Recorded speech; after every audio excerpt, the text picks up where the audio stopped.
Góðan daginn, ég heiti María Stefánsdóttir Berntsen og ég aðjúnkt í menningarmiðlun við Háskóla Íslands þar sem ég kenni námskeið á sviði stafrænnar miðlunar. Innan menningarmiðlunarinnar nú boðið upp á diplómanám á meistarastigi í stafrænni nýsköpun og miðlun. Diplómanámið 60 einingar og nemandi í fullu námi getur lokið náminu á 1 ári. Í diplómanámi í stafrænni miðlun og nýsköpun lögð áhersla á að nemendur öðlist góðan grunn og undirbúning fyrir störf og verkefni á sviði stafrænnar miðlunar.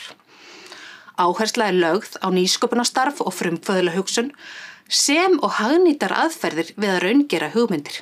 Að auki litið til þeirra verkefna sem frumkvöðl glímir við þegar gæða á hugmyndir lífi og farið ofan í saumana á starfsemi skapandi skipulagsheilda. Helmingur námsins felst í skyldunámskeiðum þar sem meðal annars leitast við að veita nemendum góða innsýn og þekkingu á störfum vefstjóra og stafrænna leiðtoga, nýsköpun og aðferðum til að gera viðskiptahugmyndir markaðshæfar, auk þess sem farið yfir fjölbreyttar birtingamyndir nýsköpunar í menningu og miðlun. Námið í eðli sínu þverfræðilegt og í skyldunámskeiðunum fá nemendur góða innsýn inn í aðferðafræði hönnunarhugsunar og verkefnastjórnun. Breiddin í náminu gerir það spennandi valkosti fyrir fólk með fjölbreytta menntun og bakgrunn og valnámskeiðin endurspegla það. Helmingur námsins, 30 einingar, felst í valnámskeiðum og til dæmis boðið upp á námskeið úr menningarmiðlun, upplýsingafræði, blaða- og fréttamennsku, þjóðfræði, tölvunarfræði og viðskiptafræði, svo eitthvað sé nefnt.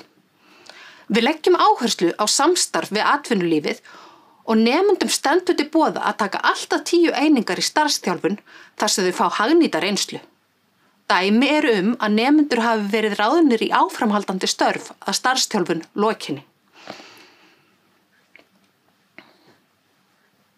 Diplómanámið í stafrænni miðlun og nýsköpun á meistarastigi og því þurfa nemendur að hafa lokið grunnháskólagráðu, BA eða BS-prófi eða sambærilegu og miðaðir við að náminu hafi verið lokið með fyrstu einkunn. Það ekki gerð krafa að náminu sé lokið af einhverju ákveðnu sviði, enda hentar diplómanámið öllum sem hafa áhuga á nýsköpun og stafrænni miðlun. Tækniþróun síðustu ára hefur umbylt heiminum og komandi tækniþróun mun knýja á enn frekari breytingar. Það hvers konar miðlun ekki undanskilin. Því sívaxandi þörf fyrir einstaklinga með færni og hæfni til þess að leiða nýsköpun á sviði stafrænnar þróunar í atvinnulífinu hjá fyrirtækjum, stofnunum og félagasamtökum. Diplómanáminu meðal annars ætlað að svara þessari eftirspurn og veitir nemendum góðan undirbúning fyrir störf á sviði stafrænnar miðlunar og nýsköpunar.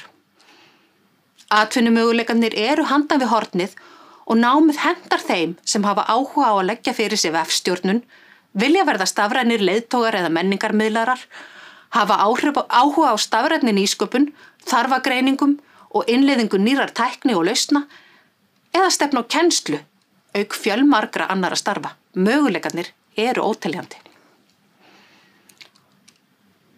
Og svo alltaf einhverjir sem hafa áhuga að læra meira. Stafræn miðlun og nýsköpun kennd innan menningarmiðlunarinnar þar sem 2 MA-námsleiðir í boði.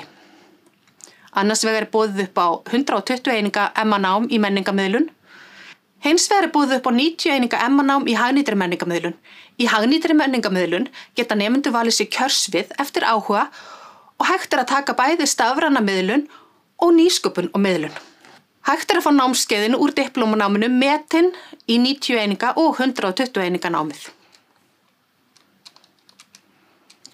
Þú finnur frekari upplýsingar námið í stafrænni miðlun og nýsköpun á hi.is, stafræn miðlun og nýsköpun og almennar upplýsingar Háskóla Íslands á hi.is. Einnig getur haft samband beint við skrifstofu hugvísindasviðs ef eitthvað Þau sem hyggjast sækja MA-námið í menningarmiðlun eða hagnýtri menningarmiðlun þurfa að sækja eigi síðar en 15. apríl, en umsóknarfrestur í diplómanámið í stafrænni miðlun og nýsköpun er til og með 5. júní. Sótt á vef Háskóla Íslands, hi.is. Ég vona að ég sjái þig í Háskóla Íslands í haust.